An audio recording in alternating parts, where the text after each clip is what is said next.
Hello and welcome back to Android App Tutorials with me, Luke. And episode 3 today we'll be working on toasts, snack bars, and alert dialogues. So we're going to add a few new buttons and other things to this app that we've already got. There's no point really creating a new app at the moment.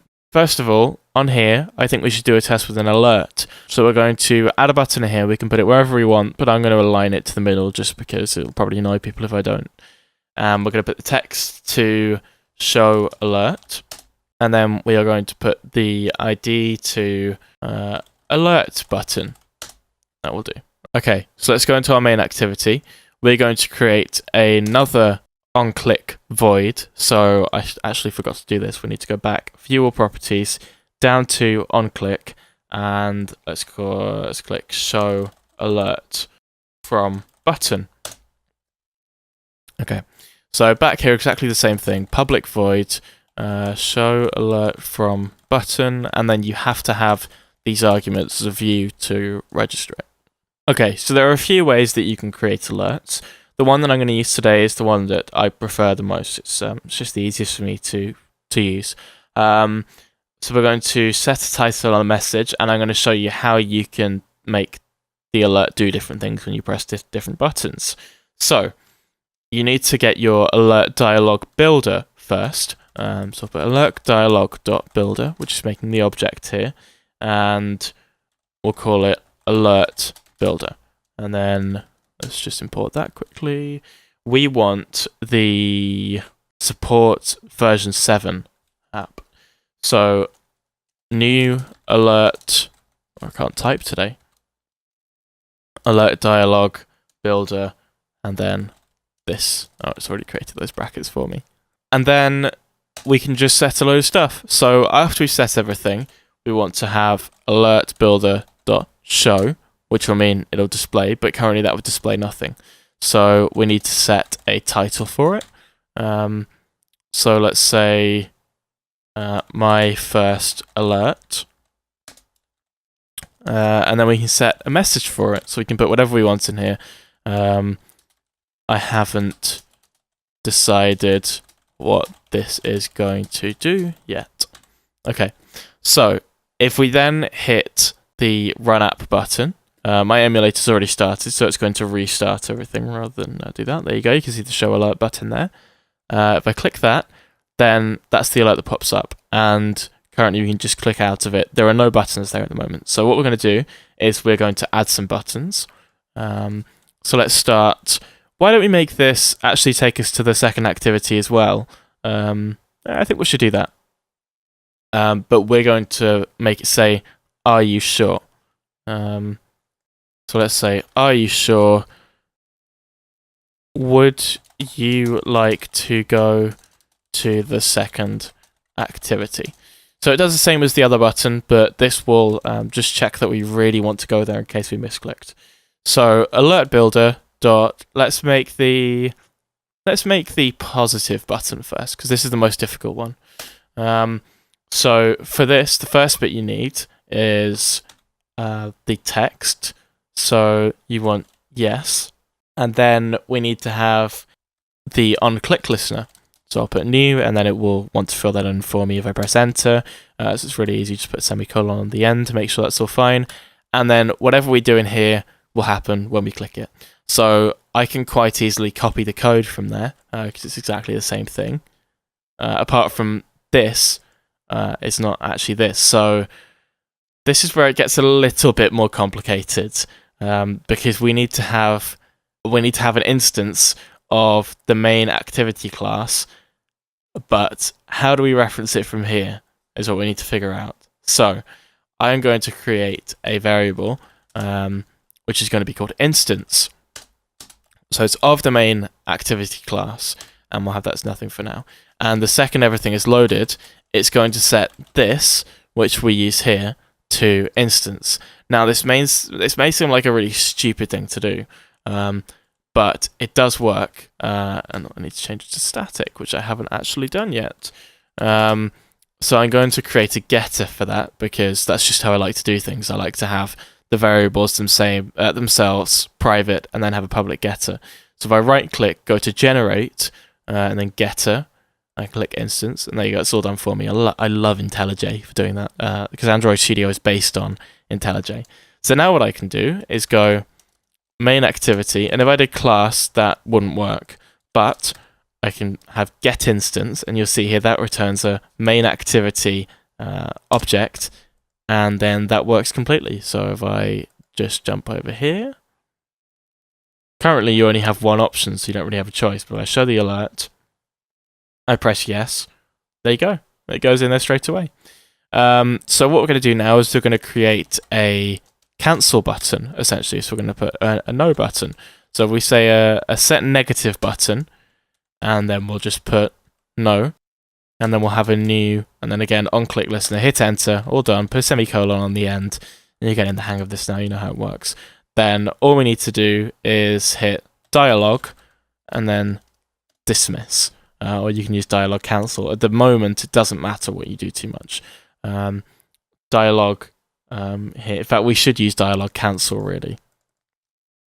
Okay, so I've just got a dialog.cancel there. So if I go back in here and press no, then it's just going to get rid of it and do absolutely nothing. You can add a third button. In this instance, we have no use for it, but you can set a neutral button, so you can put something else there if you need it, but currently we don't need it. So another thing I'm going to do, just to demonstrate that you've said no and that you've clicked it, we are going to make a little sort of mini alert that'll pop up, but you'll see how this works in a second. So if you go to toast dot make toast, and you can see already here it's giving us the parameters we need. So we want to go for text rather than integer. The reason there is an int there is for localized strings, which I mentioned before, but we don't need that right now. So to get the context, we want get application context. Just hit enter there. The text, you cancelled this alert.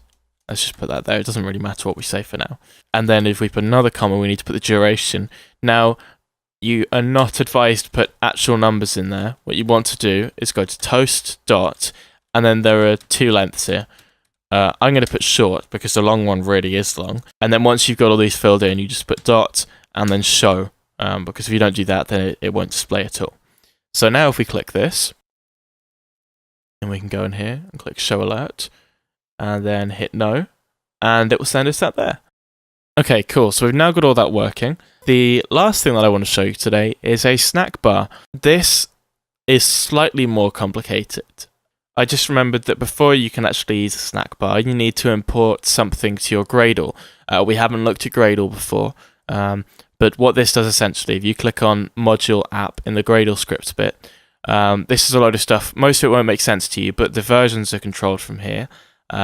Which version you compile it to, so that's the newest version of Android at the moment, and also your dependencies. Now here you can see already we've got app combat. I'm not going to update that at the moment because I've had some issues with it, but what we need to use Snackbars is another thing we need to compile with it.